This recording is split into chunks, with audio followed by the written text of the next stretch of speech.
तुलसी लगाएं, स्वस्थता बढ़ाएं। जहाँ तुलसी उगी होती है उसके समीपवर्ती वातावरण में मानसिक पापों को दूर करने वाले तत्वों की अभिवृद्धि होती है। तुलसी में जहाँ रासायनिक विशेषताएं हैं, वहाँ सूक्ष्म कारण शक्ति भी ऐसी है जो मानसिक एवं भावनात्मक क्षेत्रों को भी प्रभावित करती है। इन्हीं विशेषताओं के कारण उसे देवतुल्य मानकर स्थापना से लेकर पूजा अर्चना तक विस्तृत महात्म्य बताया गया है। प्रत्यक्ष आरोग्य रक्षा और रोग निवारण के दोनों ही गुण तुलसी में हैं।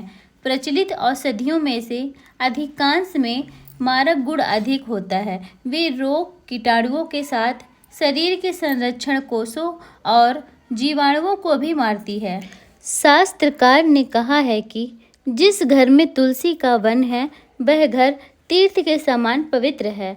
उस घर में यमदूत नहीं आते।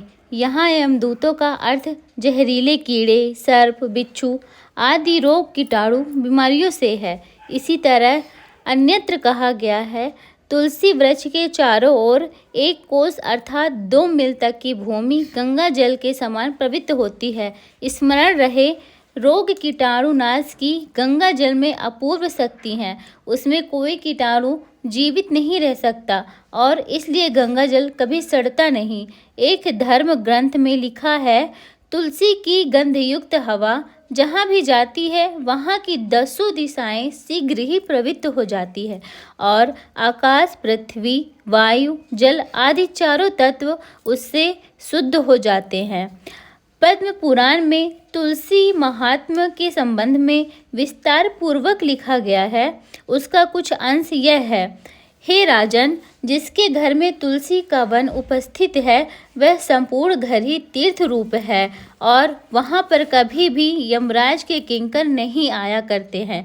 समस्त प्रकार के पापों का हरण कर देने वाले, पुण्यमय तथा कामनाओं को प्रदान करने वाला तुलसी का वन है। जो श्रेष्ठ पुरुष इस वन का आरोपण किया करते हैं वे भस्करी अर्थात यमराज के मुख का दर्शन नहीं किया करते हैं।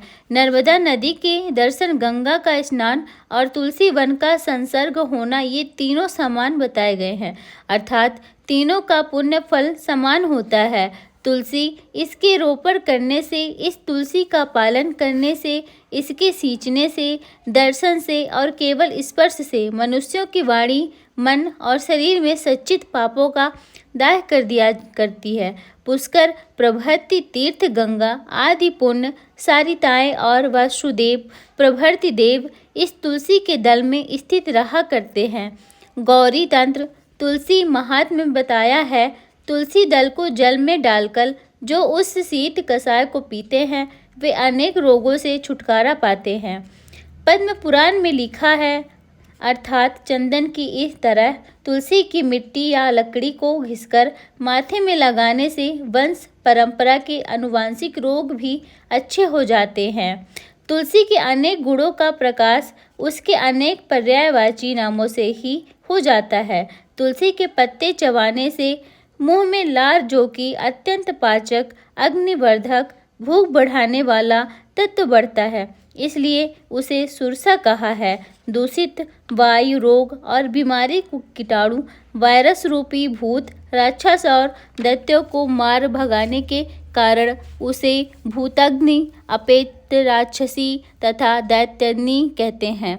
हिस्टीरिया, मृगी मूर्छा, कुष्ठ आदि रोग, जिन्हें पूर्व जन्मों से पाप कहा जाता है, जो दीर्घकालीन विकृतियों, पापों के फलस्वरूप पैदा हो जाते हैं और बहुत उपचार करने पर भी अच्छे नहीं होते, वह भी तुलसी से अच्छे हो जाते हैं, इसलिए उसे पापाग्नि कहा गया है। भगवान के पंचामृत भोग प्रसाद में तुलसी का ही उपयोग किया जाता है।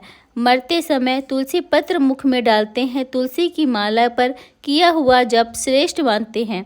खेद है, हम दिनों दिन इस लाभदायक पौधे को और इसके विज्ञान सम्मत गुणों को भूलते जा रहे हैं। थोड़ा बहुत उपयोग इसका धार्मिक क्षेत्र में रह गया है, वह भी केवल पूजा, तुलसी विवाह, जल चढ़ा देने तक ही सीमित रह गया है। हमारे घरों में से इसका निवास उठता जा रहा है।